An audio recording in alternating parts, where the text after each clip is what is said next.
Bonjour à toutes et à tous et bienvenue sur cette vidéo Un café avec un dirigeant de la tech en France.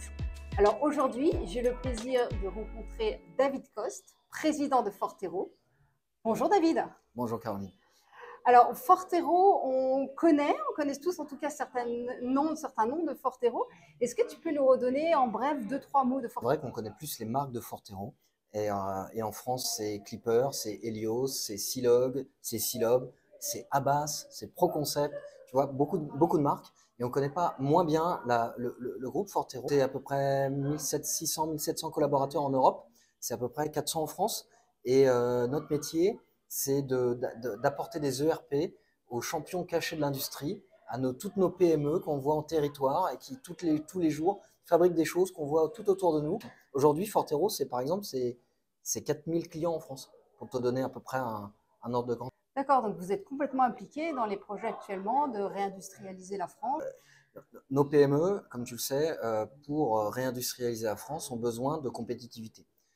Pour atteindre cette compétitivité, il faut qu'elles mettent en place des outils de digitalisation de leur processus et de digitalisation de leur métier, de façon à pouvoir créer de la valeur et être plus compétitif par rapport à la concurrence mondiale.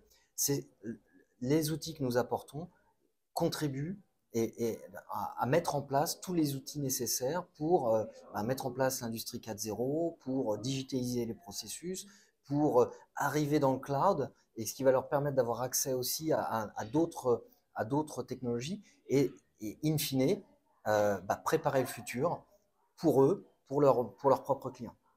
Ok. Et alors, pour servir tous ces clients et pour les accompagner dans cette transformation, je crois qu'aujourd'hui, vous avez de plus d'une cinquantaine de commerciaux. Qu'est-ce que tu vois, toi, en termes d'évolution dans les approches commerciales? Alors, le principal changement de ces dernières années, c'est que aujourd'hui, on ne vend plus un logiciel, on vend un service.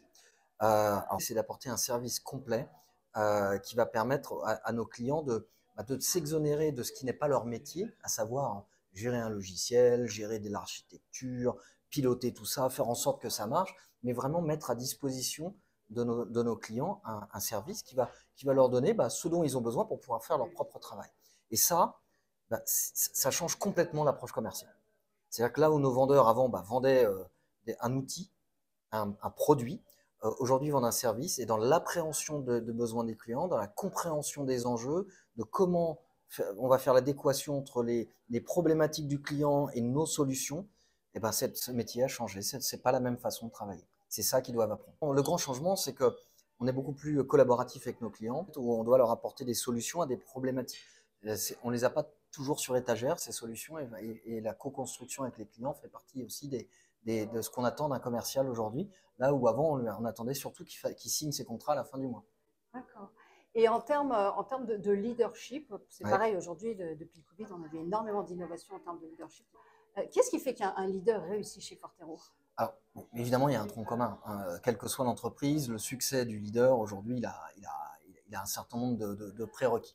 Si je regarde par rapport à Fortero, euh, je- pour te donner une réponse un peu matérielle, je vais raccrocher ça à nos valeurs. Ce qu'on attend de nos managers, c'est qu'ils, tous les jours, ils délivrent de l'impact. Ça veut dire que les actions qu'ils font avec leurs équipes et avec leurs clients doivent toujours être orientées par rapport à un résultat à atteindre pour l'interne et pour le client. De la même façon, on attend qu'ils soient force de proposition pour aller innover ce qu'ils font au quotidien, pour apporter de la valeur aux clients et à notre entreprise, évidemment. Et puis après, il y a un autre élément qui est fondamental. Dans une société qui est très diverse, comme particulièrement Fortero, avec plusieurs pays, avec plusieurs solutions, eh bien, il y a beaucoup de bonnes idées qui sont partout dans l'entreprise. Ce qui est très structurant pour un manager chez nous, c'est de savoir tirer le meilleur parti de toutes ces bonnes idées qui existent partout, que ce soit au sein de son équipe ou plus largement au sein de l'entreprise. C'est ce qu'on appelle champion diversity, hein, tirer le meilleur parti de la diversité, alors, de toutes sortes de diversité, pour pouvoir trouver des solutions et amener de l'innovation. D'accord, ok. Donc ça veut dire apprendre perpétuellement. Apprendre les uns des autres, apprendre de nos clients, absolument. La roadmap de nos logiciels est faite essentiellement à partir des contributions de nos clients. Pourquoi? Parce que les meilleures idées, elles ne sont pas dans le bureau en haut de la tour. Elles sont disséminée partout chez nos clients Ok. et chez nos collaborateurs.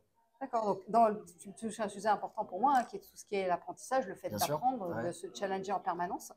On voit aujourd'hui qu'il y a beaucoup de personnes qui réfléchissent à faire une carrière dans le domaine de la tech.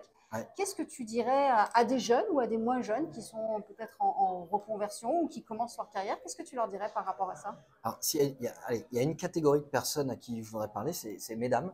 Euh, Nous sommes un secteur, le logiciel, qui n'est pas assez féminisé. Alors, quand on parlait de diversité, d'apprendre de la diversité, bah, on a besoin de féminiser nos métiers. Donc, mesdames, c'est une autoroute, il y a plein de travail, il y a plein de choses à faire, venez nous rejoindre. Au-delà de ça, les logiciels sont au cœur de tout.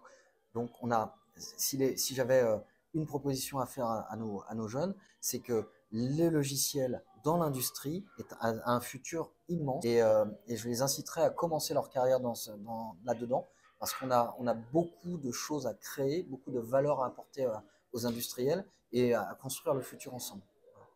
Le champ des possibles est infini et il s'en crée tous les jours de nouveau. On regarde par exemple l'IA.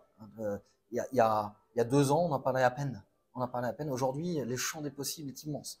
C'est un monde en perpétuel renouvellement qui est hyper excitant. On apporte énormément de valeur à nos clients. Donc, c'est hyper stimulant et intellectuellement dans le quotidien. Vraiment, il y a plein de chemins de carrière possibles. Et puis, je crois aussi, David, que tu recrutes aussi quelques Oui. avec un grand S personnes. Avec un grand S. Oui, absolument. Une 50aine de collaborateurs cette année. Donc, n'hésitez pas à nous envoyer vos CV. J'espère qu'on aura l'occasion de travailler ensemble. Voilà. Alors, on mettra le lien pour postuler directement dans les commentaires. Et j'espère à toutes et à tous que cette interview vous a plu. Si c'est le cas, n'hésitez pas à liker et à commenter. Et moi, je vous donne rendez-vous très prochainement avec un ou une prochaine dirigeante de la tech en France.